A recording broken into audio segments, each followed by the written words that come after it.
such a beautiful morning. I know that the weather has been kind of crazy through the day, but we're going to get through this all. So who's excited to be here and talk about census and redistricting? I know that we're very excited to do that. We have a fantastic panel lined up today with, starting with Jennifer Pope, who's our partnership coordinator for the U.S. Census Bureau, the Dallas Regional Census Center. Then we'll have Stephanie Swanson, issue chair for redistricting, League of Women Voters. And also we're honored to have Texas House Representative Ron Reynolds, District 27, Missouri City. So if y'all want to come up here.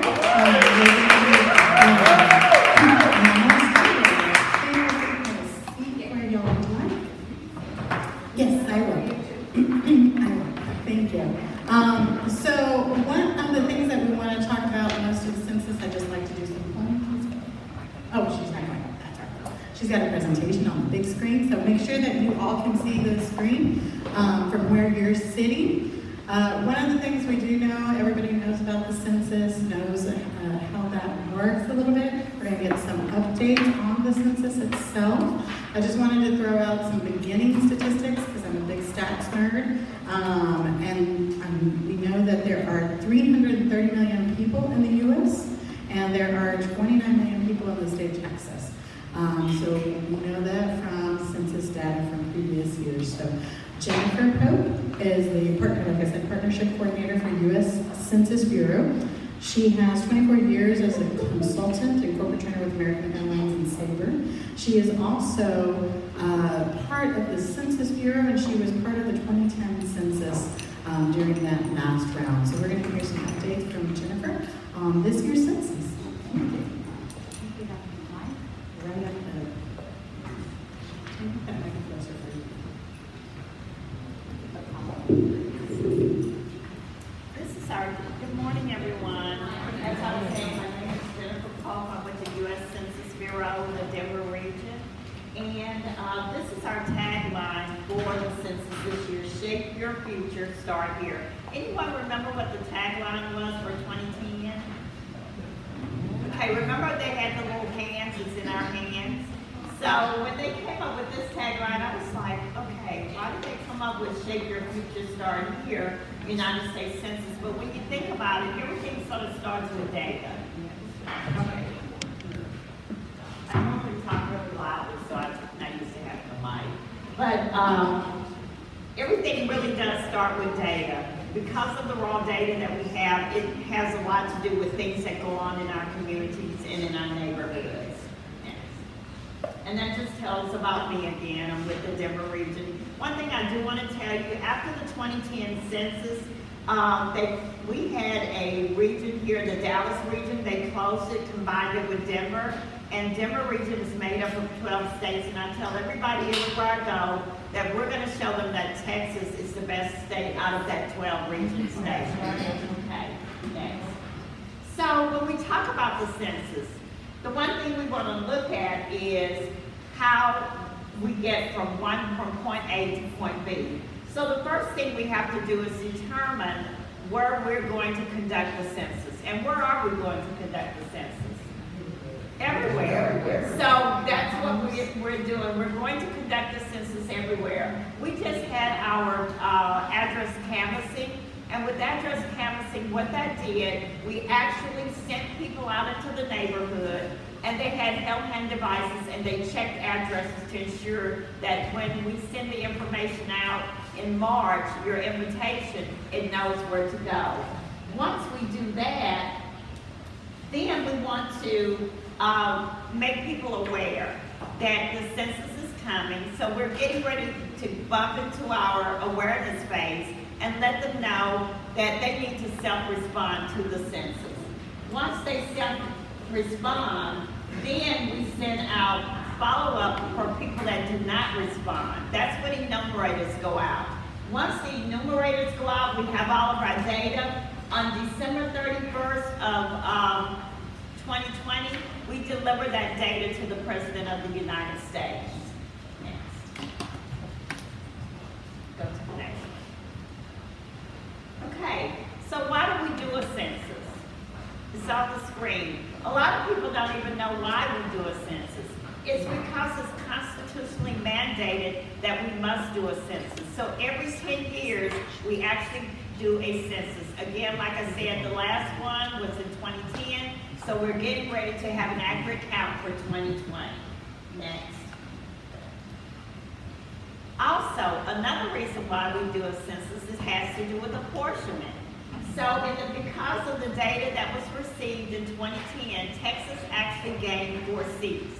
And I was actually in my car, I'm in my car a lot going from place to place, and I listened to NPR a lot. One day I was in my car, and they announced that 1,000 people a day moved to Texas. And I was like, that can't be true. But with that reality, if we're gaining seats, so that tells us that we could possibly gain another 3 or 4 seats in 2020 based on an accurate count. Okay, next. And then, if everybody doesn't understand constitutionally mandated and for representation, it's $675 billion out there that's trickled down to every state for the next 10 years. So based on an accurate count, it's going to determine how much money each state is going to get. And some of the things that go in for the $675 billion, Pell Grants, assistance for persons with disabilities, Head Start, all of those things. So when you think about those things, Medicare, Medicaid, things like that, everybody uses some of these. If they say, oh, well, I don't care about this, everybody loves riding on nice highways. So infrastructure, that money also goes for the infrastructure for our cities as well. Okay, next. So, use of 2020 data, again, for apportionment, to draw congressional lines, which we're going to talk about that later, enforce voting rights, distribute the federal dollars. Keep in mind, $675 billion, which is divided among the states, not for 1 year, but it's the next 10 years. So that's very important to remember. Inform planning decisions of federal, tribal, state, and local government, and also inform organization decisions. Where to locate another business, size of the market, things like that. One thing I didn't realize is how much data we do have, and it's very important to remember that. I had an opportunity to go to headquarters for Toyota. They wanted to know how many people drive to their headquarters, where are they driving from, and how long does it take them to drive. We had that data. So not only do we do the decennial census, we have other surveys that's out there. If you ever get a survey called American Community Survey, it's very long. Please do it, because that information, we use that data for a lot of different things. Okay, next. With the climate the way it is today, and it's not just people that's non-documented, everybody's asking, is my information going to be secure? Yes, it is. That information is also held for 72 years. I recently took a genealogy class at the Arlington Public Library, and some of the information, I was able to see my grandfather listed on the census, and that was so cathartic for me to be able to see that. I'm sitting in there going, and they're going, are you okay? I said, yeah, that's my grandfather. I actually was able to see that information. So it's held for 72 years. So if a person does the census in 2020, 72 years from now, their information is going to be released. Also, let them know that we take an oath until we die, that if we relinquish any information, we are fined $250,000. I don't have that just laying around. And we are 5 years imprisonment. And I tell people, when I was a little girl, my parents made us sit and watch Scared Straight. I'm not going to jail. So just let them know that there are serious repercussions if we relinquish any information. And like I said, it's not just people that's undocumented that feel this way. A lot of people today in the climate. Also, when we release that data to the President of the United States, it's just data. We don't give him any personal identifiable information. He doesn't know your name. He doesn't know where you live. all he knows is the number of people that live in the United States. Okay, next. This, when I see this is, I always laugh because in 2010, people would ask me, when are they going to use the internet? And I would say, they're never going to use the internet because it's not safe. But now we're embracing technology. We're using technology for address canvassing. So we're sending people out in the field with technology that's going to enforce and help us have an accurate count. Next. There's going to be 4 ways for you all to do your census survey. Do you guys remember how you did it in 2010? It was paper. So now they're giving you an opportunity to have 4 different ways to do the census survey. The first way is they're going to do it over the internet, and that's important to know because we're really pushing people, wanting them to respond over the internet.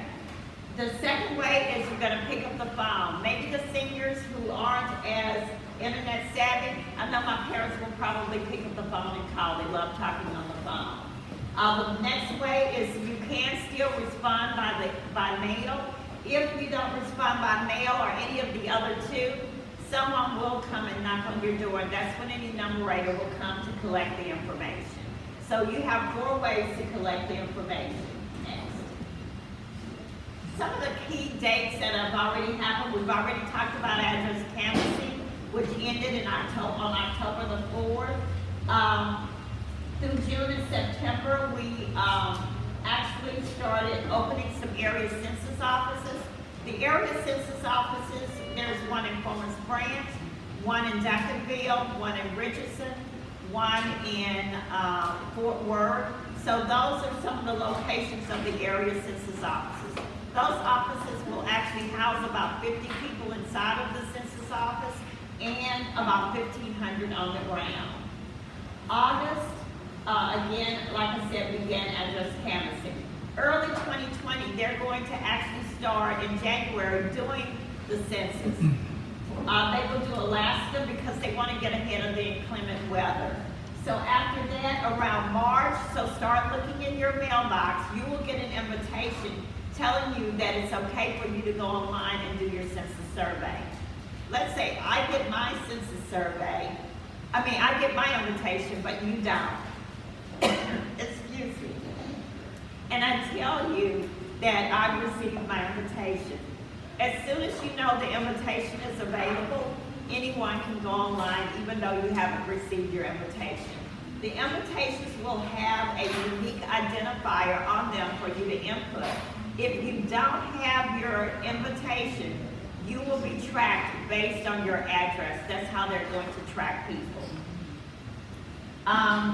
So Census Day is actually April 1st. The important thing to remember, as of April 1st, you want to self-respond based on where you live a majority of the time.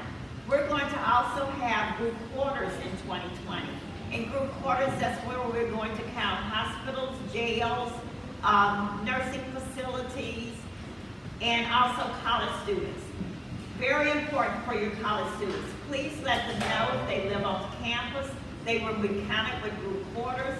If they live in an apartment, they will need to self-respond. If they still live at home, the parents will actually need to count them on the survey.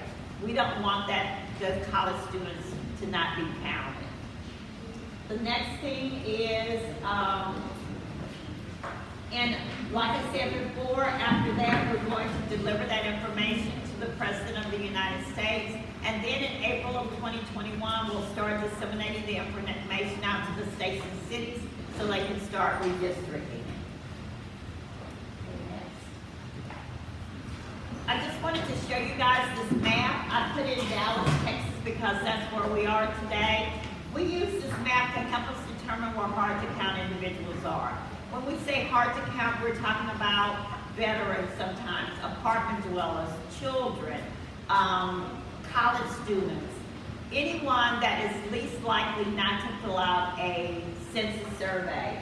So I pulled one of the tracks, and I believe this track is right at 32%. What that means is 32% of the individuals that live in the census tract are least likely to fill out their census survey. Remember I was telling you if you ever get an American Community Survey to fill it out, that's where we get the information from. If you go on to look at Brown, it has a lot of information in there. It tells you how many people live in that tract, what their median income is, what the age level is there a language barrier? All of those things are very important because that's how we learn what's causing this tract to be a hard to count tract. So what we want to do is we want to strategize and say, what are some of the things we can do to incentivize people that possibly will not fill out their census survey to go and fill out their census survey? Does income have to do with whether or not a person will fill out their census survey? Do you think so?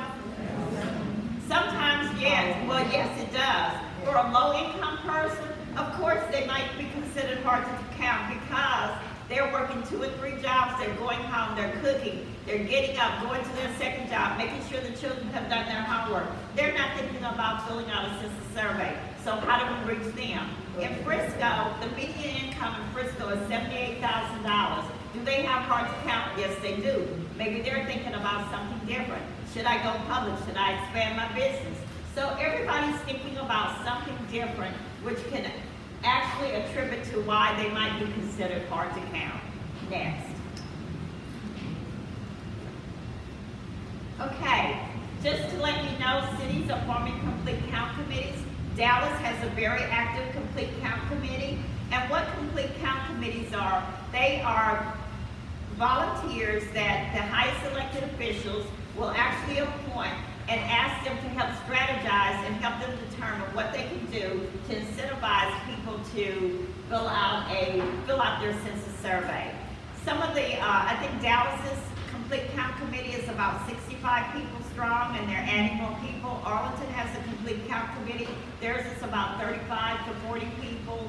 Most of your major cities have already formed their complete count committees and they're actively, seriously working to get an accurate count. Next. We've already talked about what happens to the data, so you can go to the next one. We have jobs, lots of jobs. If you know anyone that is looking to work, you tell us when you want to work. And based on the county you live in will determine how much the pay is. The pay in Tarrant County is $17 to $21 an hour. The pay in Dallas County is $18 to $22.50 an hour. You can work part-time or full-time. The link to fill out the job application is on here, 2020census.gov/jobs. Go in, fill out the application. You only need to fill out the application one time. You must be at least 18 years of age, and we encourage everyone to apply for the job. Good way to supplement your income. Okay, next. Don't forget about our children, 0 to 5. They were 1 million children undercounted. Next. And this is our Census 2020 government website.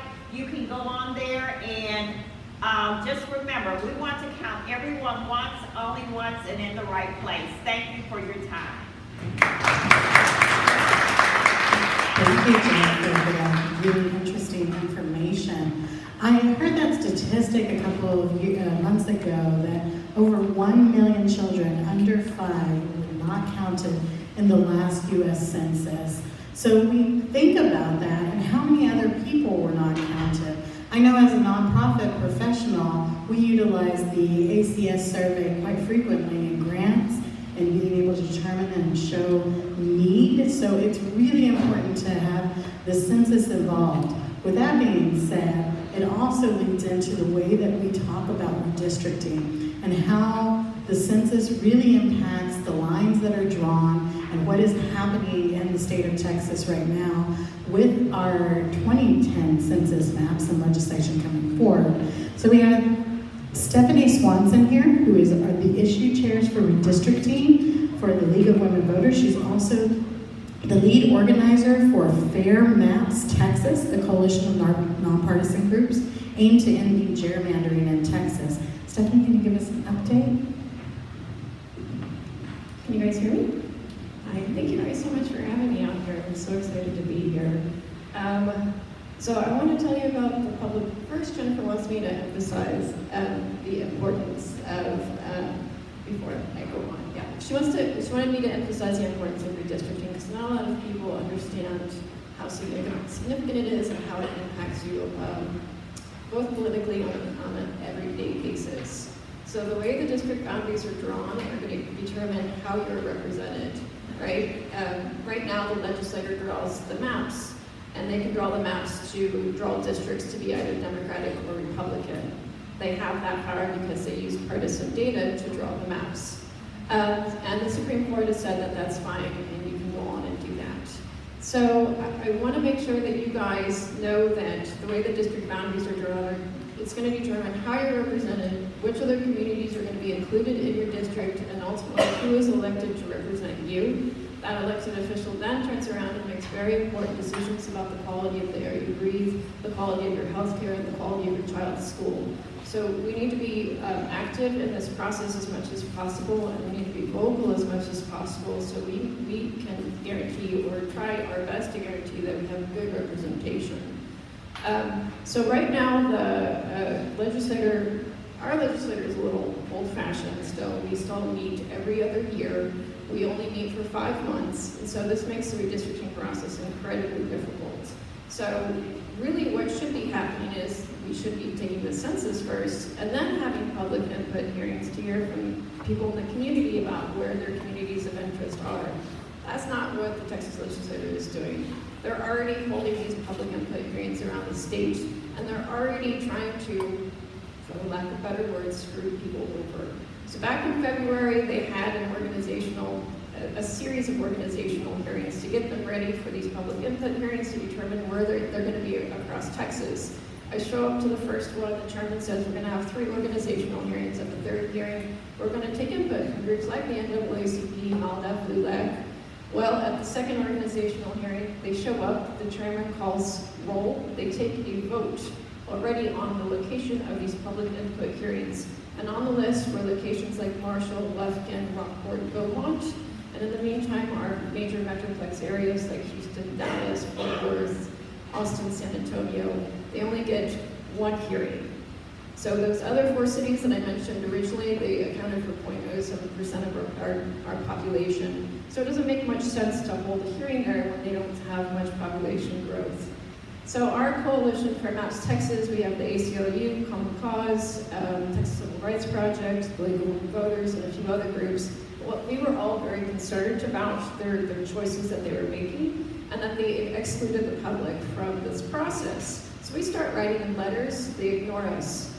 So at the same time, down in San Antonio, the state is being considered for being bailed in back under the Voting Rights Act for all of the problems that they've had in the 2011 redistricting process. The judge in that hearing explicitly stated that these were the problems that you had in 2011, and on that list were these field hearings that they were trying to get ready for. And they said, for those public input hearings, you held them in places where nobody knew, like small cities. You didn't post notice and promote them, and you had no maps visible to the public. So I took that quote, I took it to the statewide NPR, and they ran a story for me. And within a week, they expanded the number of hearings that they were holding, so now they've doubled them from 14 to 28. They've started posting notice of those meetings a month in advance. Not only that, but they're posting notice in both English and Spanish. So we've already begun having these hearings. We had one here in Dallas this past month, in San Antonio, Austin, Houston, and we've done a pretty good job so far of getting people to come out and take part in these hearings. There's going to be one in Collin County. That's going to be the closest one to you guys in January. And then in September, there's going to be the Senate hearings coming out here. And Senator West was just here this morning. He's very interested in trying to mobilize the community to those hearings. So when you get out to these hearings, the stuff that they want to hear about, number one, of course, at the top of your list, this is the staff will tell you that I work with the Sexist Civil Rights Project coming in. So he always wants to make sure that if you've been impacted by the voter ID law, a closing of a polling location, anything like that, where your right to vote was impacted, you tell them that first. And then also from there on down, I would suggest telling them about your community of interest. So where does your child go to school? Where do you work? What makes your community cohesive right now? So does anyone in here know where your district boundaries are right now, where your state house line is? Have you looked at it on a map? So does anyone in here live in one of those districts where your neighbor across the street or the neighbor maybe like a block or two away from you is in a different district? Yes. So that's what they're going to try to do because they're using partisan data. So what you want to try to do is try to prevent that from happening. You want to be able to get with your neighbors and talk about the problems that you're having and have one representative. So that's the type of stuff that they need to know about, and you need to go in there and be vocal about it. So please come out to those hearings and tell them about your community. Thank you, Stephanie. We do want to see when that Collin County hearing is in January. Representative Ronald Reynolds is with us today. He is currently serving as the second vice chair of the Texas Legislative Black Caucus, as well as serves on the House Committee, Environmental Regulation, and Defense and Veteran Affairs Committee.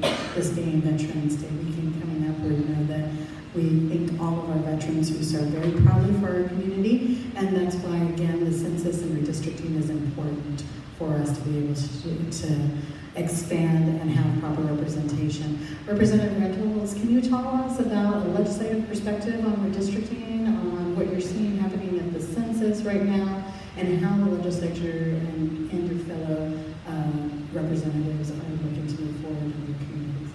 Well, absolutely. Good morning. It's great to be here in Dallas from Houston. I want to first of all thank Tracy Scott and the Black Women's PAC for organizing such an informative dialogue. I think this is so essential to educate the general public because all the presentations were so on point. I just kept shaking my head like, yes, yes. The redistricting is such a pivotal process. I can't emphasize it enough. I just want to just give you a little background that kind of leads into my discussion.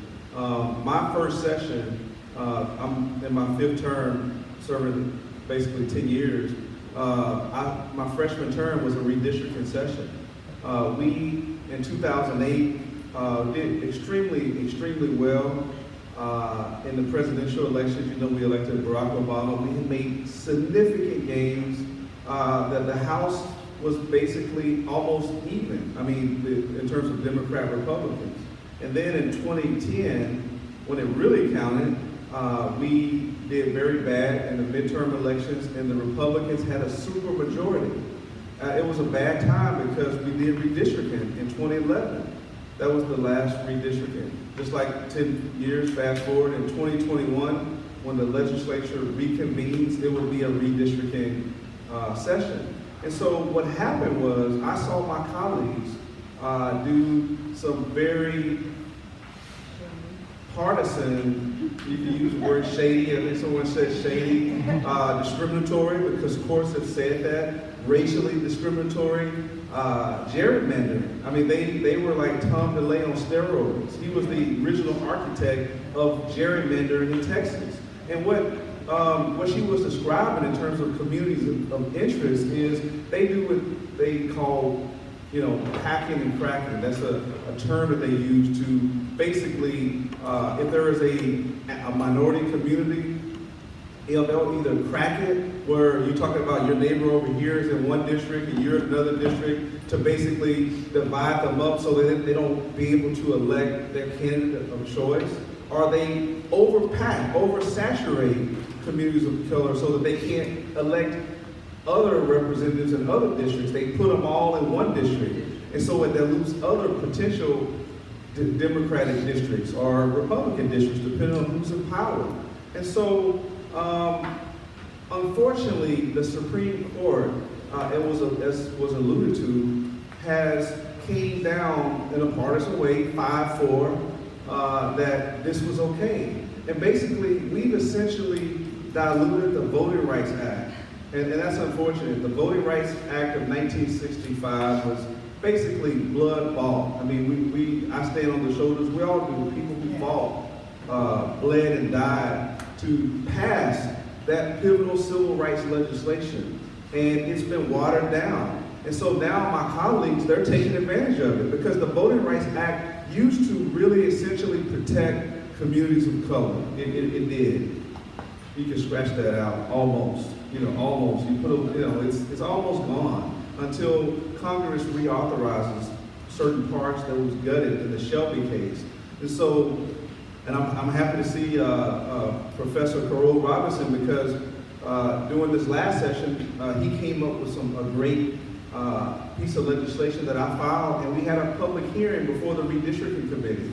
And the Redistricting Committee right now, as she said, is going across the state because they have to. If we don't fight, like she alluded to, they'll just run all over us. And so my message to you all this morning is simple.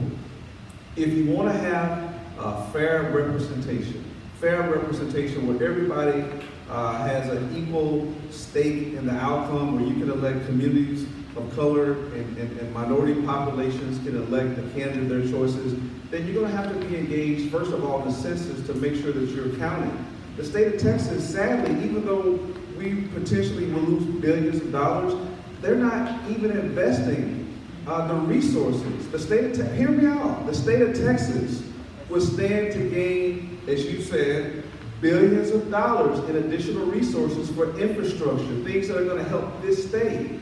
Guess what my colleagues decided to do? Well, you know what? Nah, we don't want that. So we didn't invest any money from the state. And I'll tell y'all a dirty little secret, because I'm going to be transparent. And Tracy, you may not want to invite me back next time because I'm just going to be real and transparent. Okay? I'm just going to keep it real. I served in the elections committee before this. They don't want people counted. They don't want the Latinas community counted. They don't want, I'm just being honest with you.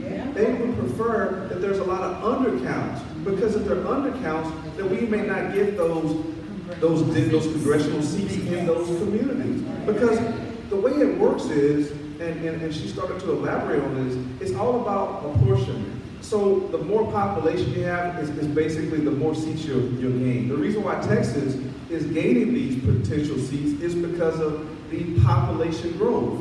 Guess what? The population growth is in the minority population. Right. My colleagues don't want to see that in the majority. They're not going to broadcast that because then they would be prima facie admitting to what they're doing, but it's all covert. It's all covert. And they do it under the guise of other things. Just like, the Affordable Care Act, right? But that's another topic. So it's unfortunate that the state of Texas isn't investing the resources to do what we should be doing. And so we're dependent on other cities at the municipal level and counties and other stakeholders like leaders in this room to be engaged and to make sure that people are counted. It started off as the president trying to put that citizenship question on the Senate. That was a bunch of crap to scare people because into not wanting to be counted, right? Who are we talking about? Immigrants. In Texas, we're talking about Hispanics. They don't want the Hispanics counted. And so they rather have underrepresentation. And so what I'm here to say is, this next election is going to be so pivotal because when we go back, if some people get their way, then they're going to advocate for maps that tend to, as the courts have stated, discriminate against minority populations. Read the court record. These aren't my words. This is what the courts have stated. And under the Obama administration, you had Attorney General Eric Holder fighting the state of Texas. In fact, they sued the state of Texas. I don't know if many of y'all are aware of that. And they were in court, and you had Baldoff and LULAC and the NAACP all fighting against it. Okay? But guess what? Since this new, and Loretta Lynch did the same thing when she was Attorney General, but under the Trump administration, as soon as Attorney General Jeff Sessions was sworn in, he basically backed away from that litigation. And so the U.S. Justice Department is saying, we don't want to intervene in this legislation anymore. So we don't have a Justice Department that's going to fight against the Texans racially discriminating against the state. And so it's going to be up to the citizens. And that's why this next election is so pivotal. So what I'm asking everyone in this room is to make sure that at your local level, you make your voices heard, that people vote. And these next legislative races are going to be so important because, as she stated, we're the ones in Austin that are drawing not only the representation for state rep and state senate, but also the congressional seats. And that's why I think this topic is so vitally important of people understanding why this next election, not just for the President of the United States, yeah, that's important too, but at the local level, where the rubber meets the road, your state reps and your state senators are going to be the ones that are going to be drawing these lines. And that's why if we don't get it right in 2020, when we go back to Austin in 2021, they're going to do the same thing all over again. And many people are going to be disenfranchised, particularly communities of color. Thank you, Representative. Absolutely. And looking at the issues that we're having with redistricting and with also the census, what are some of the key takeaways that we need to be able to do to contact our representatives and being able to get that information, like Stephanie was saying, to get those stories out? Well, I encourage everyone here, if you hadn't done it already, go to those redistricting committees, those hearings that they're having around the state, and make sure that you go on record. Because one of the things we look to do is build a case in the instance that they may do what I anticipate they'll do if they have the numbers. They'll ram it down our throats. But we can use that testimony in litigation. And that's why we try to build a record. And so we want you to go to testify before those committees. I was at the one at Texas Southern University in Houston, and I was happy to see some of the students and other people come and testify. And I encourage, if it's near you, to please go there and voice your concerns on the record so that we can have a strong record to show interest that you want to see your community where you live be left intact and them not diluted so that your vote is very difficult to elect a candidate of your choice. And so it doesn't make any geographical sense for you and a neighbor across the street to be in different legislative districts. That is just asinine. I mean, that makes no sense at all. But we have the power based upon the court to do that. And so essentially what you do is, as a member, like you said, the partisan, so we take this information, they give us this apple, this software, this red apple, and then we draw the districts the way we want to. Okay, we want to take this community over here, I want them in my district, but I don't want them, and so I'm going to exclude them. And you, like with laser precision, you can draw your own district the way you want to see it. And people who don't want to see certain people in their districts, they'll draw them out. And geographically, you may have a representative that is like in a whole nother city or a whole nother region, and that's your representative. And by law, they can do it. And we need to continue to fight against that and stand against it. If we don't have a legislature that is sensitive to that, then that's what they'll do. So please make your voices heard at least during the interim, and then when it comes time to elections, make your voices heard by voting. And then, of course, making sure that you're counted in the census. We have a little time for questions. Does anybody have a question for any one of our panelists? Yes, ma'am. Good morning. My name is Greg Graham. I'm from South Texas. I'm one of the few African American professionals. Who lives in South Texas with our predominantly Latino community, but there are Black communities. And we did have a census redistricting hearing in my city, and I did testify. And I think it was by design that they didn't have a representative on the district from South Texas because it's a huge voting block, and they tend to vote Democratic. So my question is, what can we do about getting that community more engaged around the redistricting issue? So I'm going to take that one really quick. So I was watching the testimony of the recording, and I saw you yesterday give your testimony. So we fought actually to get Corpus Christi hearing because they had it originally scheduled in Rockport, and there isn't much public transportation to get people out to Rockport. So we fought hard actually to get one in Corpus Christi. And I saw most of the testimony, and it looks like you are pretty evenly divided in Nueces County, but you had overwhelmingly people come out and say keep Nueces home. So that's a perfect example of what we want the community to come out and do. But they're also having public input hearings down at the border in Harlingen and, oh gosh, I'm at a loss. There's two of them 45 minutes apart down there. But that's the next thing, and our groups that are in the coalition, we are trying to reach out to community contacts down there. But we're gonna have them show up, hopefully, and provide that similar testimony about how they want their districts to be drawn. But that's the next step. You guys aren't gonna have a Senate hearing in Corpus Christi now. They wrote you guys off the list. We are in that position, though, that our coalition is going to, again, write to the Senate and ask for more hearings because Fort Worth is another place where they decided not to have a hearing. And they've done that on purpose and by design. So we have to be watching them, basically, and we have to make our voices heard and show up.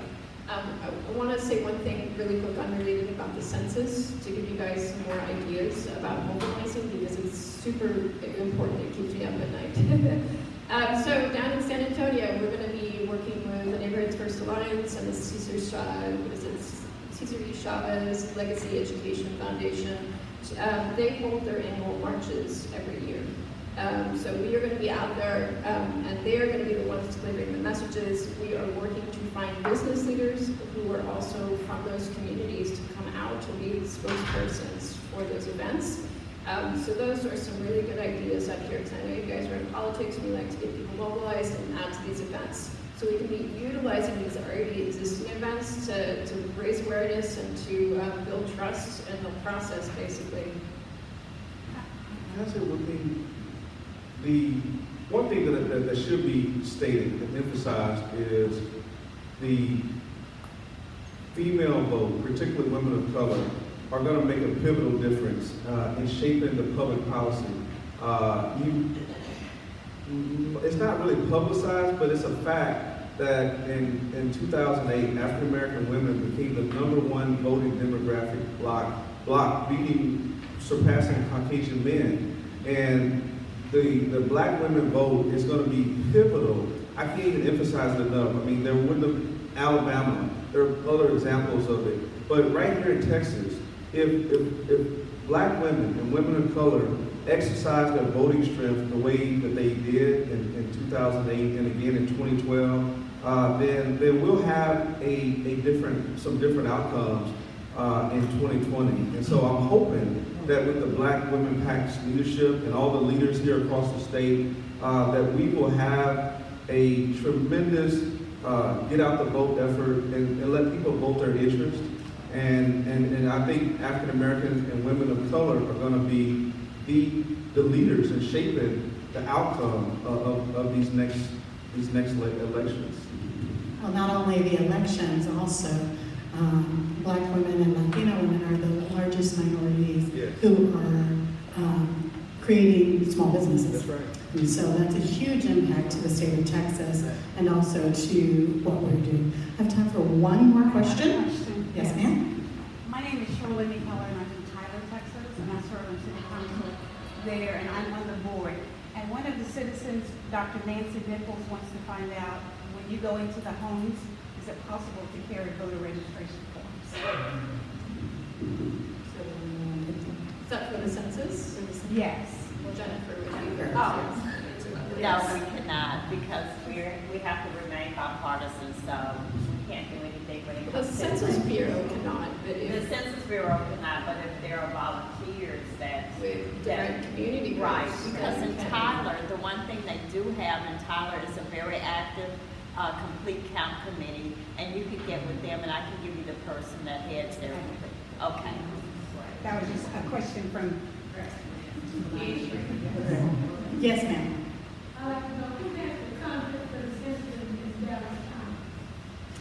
Who has the contract for the census in Dallas County? You're talking about where they were going to appoint someone in November to oversee, is that what you're talking about? I haven't found out who they've given that contract to. What she's talking about is the cities in Dallas County have gotten together and they are hiring like a person or a PR firm that's going to oversee all aspects of the census for all of the cities in Dallas County. And I know that they were supposed to choose someone this month, and I don't know if they've chosen them yet or not. I think they have. I got an email from one of their workers basically Okay. asking me questions. And actually, I wanted to bring that to y'all's attention. The Republican National Committee sent out false mailers. They were like donation mailers, and they were labeled as congressional census. So you guys just make sure that you know that the actual census isn't going to come down until the end of March.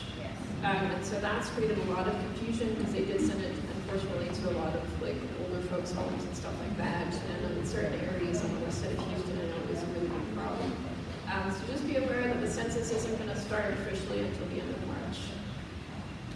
Yes, well, thank you, panelists, for your information. I wrote down some key takeaways for our discussion right now, and especially when we're talking about the census. I'm hearing lots of discussions that can happen around the Thanksgiving table, around Christmas time. I know we don't necessarily want to talk about those things during that time, but it is a great opportunity to bring in everybody, and especially with the census jobs, we talk about that quite frequently. There needs to be thousands upon thousands of individuals to knock on all the doors, to make the phone calls, and to make sure people, and that's the only way that we'll go ahead and get through. So, Jennifer, can you tell me that website one more time? Was it 2020census.gov/jobs? Yes. Okay, perfect. So we want to be able to help share that information out. We also want to make sure that we're going to, and keeping a close eye on the public hearings that are happening. And where can we get that information at readily? So we're going to plug my website or our coalition's website because we have listed everything there. We have the tentative schedule, we linked the official committee notices, but then we also have more information like testimony guides. So one of the problems with these public input hearings is we have to be able to have ways to hold them accountable to our input. And so the Texas Civil Rights Project has come up with some of these talking points, and we've made it into our Fair and Open campaign. So we need you guys to come in and echo those sentiments in your testimony. It's all there on the website, on the front page. There's links to everything. So it's fairmapstexas.org. And then, I'm sorry? Fairmapstexas.org. Fairmaps, MAPS.org. And then we also want to be able to make sure that we're talking to our representatives and also finding out in your local community who sits on that complete count committee. What are they doing? What are they talking about? Are their meetings open? Can you go to those meetings? So those are the questions we want to make sure that we're informed and that people will go through. But thank you again to our